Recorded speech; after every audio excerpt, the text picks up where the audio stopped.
আজ কিন্তু মন ভালো করার একটা দিন, কারণ শ্রাবণ মাসের আজ শেষ সোমবার। আবার আসছে বছর, 1 বছর পর এই শ্রাবণ মাস আসবে। কথিত আছে যে এই মাসে নাকি শিব ঠাকুরের জন্ম হয়েছে। আসলে আমি এটা অতটা গ্রাহ্য করি না, কারণ মনে হয় ঠাকুরের আবার জন্ম মৃত্যু বলে কিছু হয় না।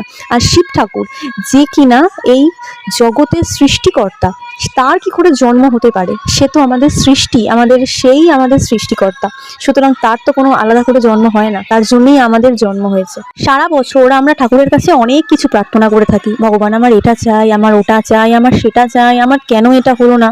কখনো কি এটা ভেবে দেখেছো, যখন আমরা কোনো কিছু পেয়ে যাই তখন কি আমরা ঠাকুরকে কিছু দিতে পারি? হ্যাঁ, আমরা প্রচুর কিছু পাই, কিন্তু ঠাকুরকে দেওয়ার মতন আমাদের কিন্তু কিছুই থাকে না। কিছু না মানে কিচ্ছু না। বড় আড়ম্বর হোক বা অনেক পয়সা কড়ি দিয়ে অনেক কিছু, কিচ্ছুর মূল্য নেই। মূল্য একটা জায়গায় থাকে, তোমার ভক্তি।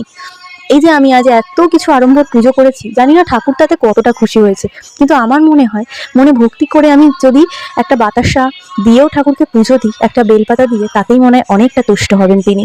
তাই আজ হয়তো এটাই বলতে ইচ্ছে করছে, তিনি একটি বেলপাতাতেই তুষ্ট। তো সকলে এটাই আজ প্রার্থনা করি, যেন ভগবান সকলকে সুস্থ এবং ভালো রাখে। হর হর মহাদেব। ওম নমঃ শিবায়। নমঃ শিবায়।